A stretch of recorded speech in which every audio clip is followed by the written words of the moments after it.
নাই মই মোৰ আন এটা ভিডিঅ'লৈ স্বাগতম জনাইছোঁ। আজি লৈ আহিছোঁ আপোনালোকৰ ওচৰলৈ এটা পদুনাৰ চাটনি। আপোনালোকে এই ভিডিঅ'টো শেষলৈকে চাবচোন, কাৰণ মই আজি লৈ আহিছোঁ এটা পদুনাৰ একদম চিম্পুল চাটনি।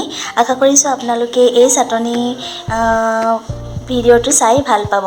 আজি মই এই চাটনিটো বনাবৰ কাৰণে কিনো সামগ্ৰী লৈ লৈছোঁ আপোনালোকক দেখাব চেষ্টা কৰিছোঁ।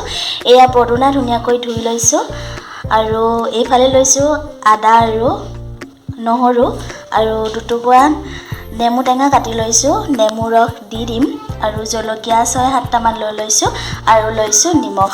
এইকেইটাই হৈছে মোৰ সামগ্ৰী। এইকেইটাৰ সহায়তে মই এইবিধ চাটনি বনাবলৈ আপোনালোকৰ আগত দেখাবলৈ চেষ্টা কৰিছোঁ আৰু ভিডিঅ'টো চাবচোন শেষলৈ। বহুতেই টেষ্টি হয় খাবলৈ, কাৰণ বহুত ভাল আৰু পদুনাটো একদম ভালেই লাগে নহয় জানো। সেইকাৰণে আজি লৈ আহিছোঁ এই পদুনাৰ চাটনিবিধ। আশা কৰিছোঁ আপোনালোকে শেষলৈকে চাব আৰু ভিডিঅ'টো দেৰি নকৰি মই আপোনালোকৰ আগত দেখাবলৈ চেষ্টা কৰোঁ। তেন্তে ব'লক ভিডিঅ'টো আৰম্ভ কৰোঁ। এইফালে এটা মিক্সাৰ জাৰ লৈ লৈছোঁ আৰু ইয়াতে মই এইখিনি গোটেইখিনি ভৰাই লওঁ, তাৰপিছত আপোনালোকক দেখাম।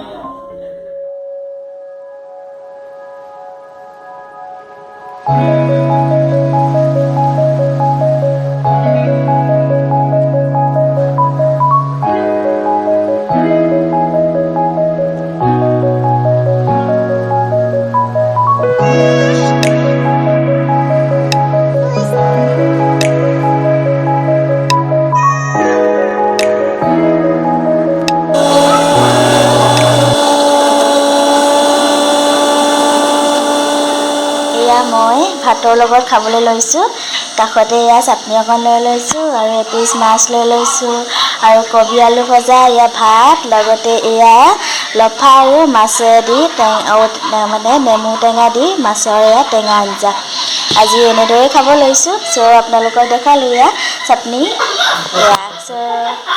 এয়াই আজি মোৰ ভাতৰ থালিখন ইমান বনাই ৰেডি হৈ গ'ল আৰু চাওকচোন, দেখিবলৈ ইমান ধুনীয়া লাগিছে আৰু খাবলৈও বহুত টেষ্টি হয়। আৰু যদি আপোনালোকে মই বনোৱাৰ দৰে ষ্টাইলত যদি বনাই খোৱা নাই, তেন্তে এবাৰ বনাই খাই চাবচোন, ইমানেই ভাল লাগে নহয়। আৰু ভাতৰ কিনাৰত লগতে ৰুটিৰ লগৰ কিনাৰতো এনেকৈ লৈ খাব পাৰে, বহুত টেষ্টি হয়। আৰু যদি আপোনালোকে বনোৱা নাই, এবাৰ নিশ্চয় ট্ৰাই কৰিব দেই। আৰু আজি মানে কি চাটনিবিধ কেনেকুৱা লাগিলে ভিডিঅ'টো কমেণ্ট কৰি জনাব দেই শেষত। আৰু আজিলৈ আহিছোঁ, নতুন এটা ভিডিঅ'ৰ সৈতে আপোনালোকক পুনৰ লগ পাম। আজিলৈ আহিছোঁ। ভিডিঅ'টো চোৱাৰ বাবে বহুত বহুত ধন্যবাদ। বাই।